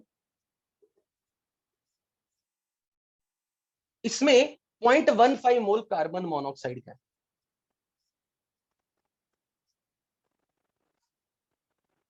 हाइड्रोजन इज इंट्रोड्यूस, इसके अंदर अब हाइड्रोजन ऐड की गई. कब तक ऐड की गई? Hydrogen is introduce until total pressure is 8.2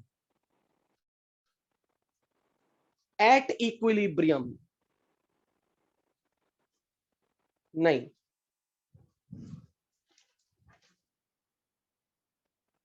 hydrogen is introduced until the total pressure of system is 8.2 atmosphere at equilibrium. Okay, ठीक है. And 0.08 moles of methanol is formed. Okay. तो मैं ये मान लूं हमने यहां पर हाइड्रोजन डाली.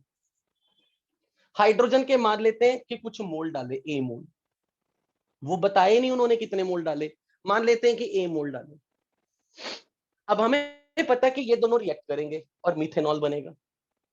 तो पहले एक काम कर लेते हैं, कार्बन मोनोऑक्साइड की इस रिएक्शन से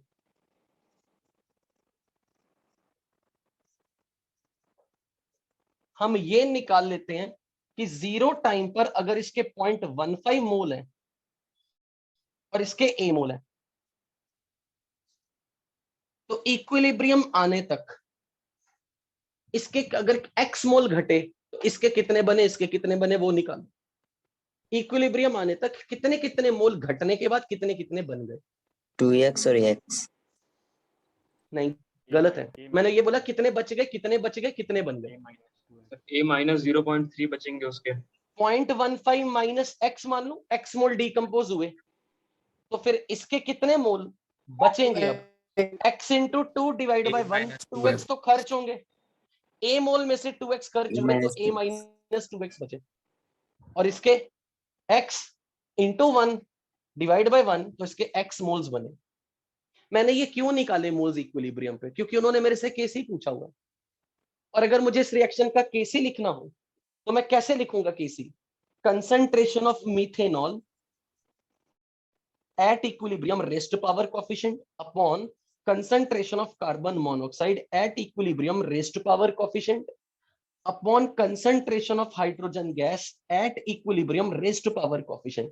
कंसंट्रेशन को कैसे लिखूं भाई, कंसंट्रेशन किसकी रेशियो होती है, Mole is to मिथेनॉल के मोल, मोल्स ऑफ मिथेनॉल, हाइड्रोजन का कोफिशिएंट 2, बिल्कुल ठीक। मिथेनॉल के मोल divide by volume at equilibrium upon moles of carbon monoxide upon the volume at equilibrium, moles of hydrogen upon volume at equilibrium. तो मुझे हर हालत में equilibrium के मोल तो चाहिए, और इक्विलिब्रियम पर कितने मोल बचेंगे, कितने बनेंगे, इसलिए मैंने ये कैलकुलेशन की है। रट्टा नहीं मारना कि रूल ही है कि मोल निकालने, ये कॉमन सेंस है कि कैसे फाइंड करना है, तो मुझे सबके मोल्स बाय वॉल्यूम के रेशियो इक्विलिब्रियम पे चाहिए। वी वॉल्यूम तो फ्लास्क का वॉल्यूम है, सब कंपोनेंट, सारे कंपोनेंट का वॉल्यूम तो 2.5 लीटर है, तो वॉल्यूम की कैलकुलेशन तो लास्ट में अपने आप कट जाएगी। वो तो वैसे भी मुझे लग रहा है यहां स्क्वायर भी आएगा, स्क्वायर। तो वॉल्यूम के बारे में हमें सबको पता है। अब क्वेश्चन में उन्होंने क्या बोला, इक्विलिब्रियम आने पर मिथेनॉल के कितने मोल बन गए, 0.08 मोल मिथेनॉल बना। तो रेडीमेड लो, इस क्वेश्चन में और क्या चाहिए, एक्स की वैल्यू मिल गई रेडीमेड, क्योंकि मिथेनॉल के अगर एक्स मोल्स बने, moles of methanol at equilibrium तब आ जाएगा। ये कितना है, 0.08। तो यार आपको एक्स की वैल्यू मिल गई रेडीमेड। अब और बताओ, जरा ध्यान से सोच लो, आपको टोटल प्रेशर इक्विलिब्रियम पे पता है 8.2, तो इक्विलिब्रियम पर आपके बर्तन में क्या क्या है, कितनी चीजें हैं बर्तन में इक्विलिब्रियम पे, ये भी है, ये भी है, ये भी है। तो ये कार्बन मोनोऑक्साइड भी है, हाइड्रोजन भी है, और भाई साहब मिथेनॉल भी है। आपको टोटल प्रेशर क्वेश्चन में गिवन है, टोटल प्रेशर कैसे निकालूं, अगर इसके मोल्स हैं 0.15 माइनस एक्स मोल्स, इसके a माइनस 2x मोल्स, और इसके x moles, total pressure can be written as total moles into RT by V। मानते हो या नहीं? Yes, sir. Total pressure is total moles into RT by V। क्या टोटल मोल नहीं पता, this plus this plus this moles plus moles is total moles. बताओ कितनी आएगी वैल्यू टोटल मोल्स ऐड करके, this plus this plus this. 0.15 plus A minus X. 0.15 plus a minus x. r की value पता है, a minus 2x a माइनस 2x। Temperature question में नहीं दिया क्या, टेम्परेचर क्वेश्चन 500 Kelvin. कहा, मैंने नहीं ना लिखा, लिया है सर ऊपर 500 केल्विन लिखा हुआ है आपने। अरे हाँ हाँ हाँ 500 केल्विन। और फ्लास्क का वॉल्यूम 2.5 लीटर, और टोटल प्रेशर एट इक्विलिब्रियम 8.2 दिया। तो यहां से जब आपको x की वैल्यू पहले से पता है, x की वैल्यू क्वेश्चन में मिथेनॉल के मोल 0.08 है, तो x की वैल्यू आपको पहले से पता है। बताओ अब आप क्या निकालोगे यहां से, अगर आपको x मिल गया, a आ जाएगा, you will find value of a after putting the value of x।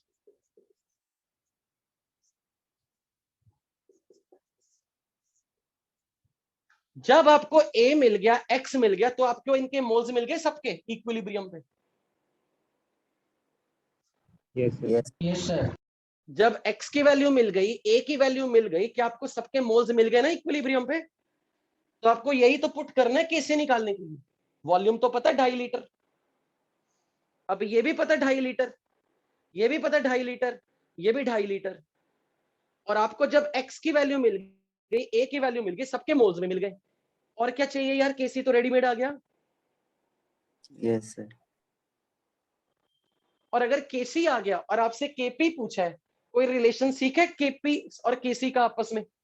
Yes sir, Parsis और इससे का रेशियो भाग केपी और केसी का इजी वाला RT की relation. Power delta n। RT की हाँ, पावर डेल्टा। इसकी जरूरत हम वो यूज करेंगे।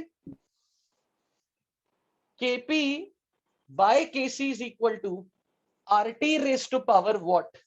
Delta N G -2। केसी तुम निकालोगे यहां से, आर की वैल्यू पता है, टी की वैल्यू पता, पर मुझे नहीं आता डेल्टा एन जी निकाला। तुम लोग बताओ। डेल्टा एन जी यहाँ का कॉफिशिएंट है 1, यहाँ का 2 और यहाँ का 1। -1 -2 गैसियस प्रोडक्ट, गैसियस स्पीशीज का coefficient 1 minus total of her gaseous species जो रिएक्टेंट साइड में है उनके कॉफिशिएंट का सम 1 + 2 इज -2। तो अब जब हमें आर पता है, टेम्परेचर पता है,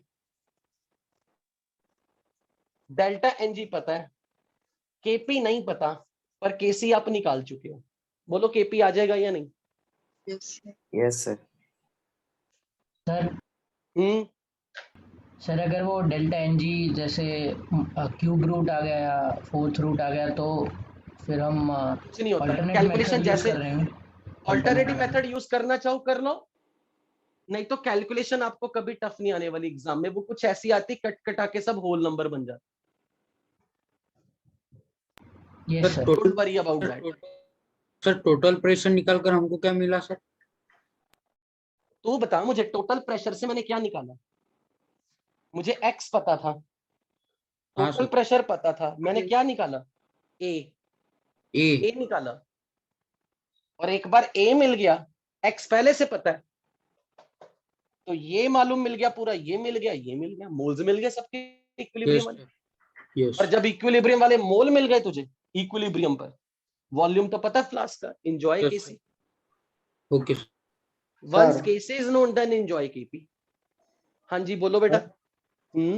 सर कोई होमोजेनियस मिक्सचर है सर जिसमें पूरा सॉलिड हो, तो सर वहाँ पे केपी और केसी का रेशियो वाह वाह डिफाइन वाह वाह वाह वाह, डिफाइन ही नहीं करना, वहां तो पता है सब कुछ 1 बनाया हुआ केसी में।